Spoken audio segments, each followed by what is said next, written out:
Para mejorar el funcionamiento del Sismológico Nacional, el director del Instituto de Geofísica de la Universidad Nacional Autónoma de México pidió un aumento presupuestal. Estos son los detalles, acompáñanos.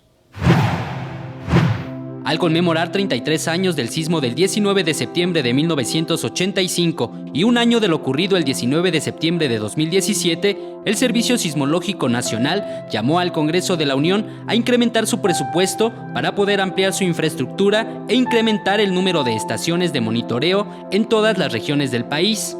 Todavía estamos cortos y queremos verdaderamente tener un servicio sismológico más completo, más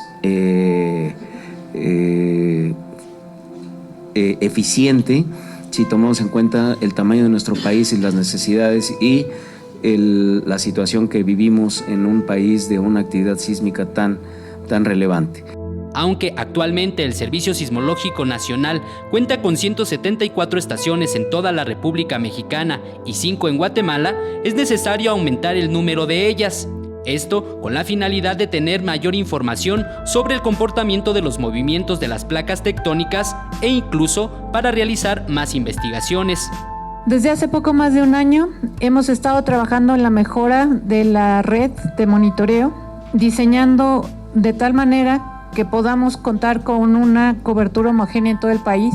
y podamos reportar la ocurrencia de sismos que tengan magnitudes mayores de 3.8 en todo el territorio.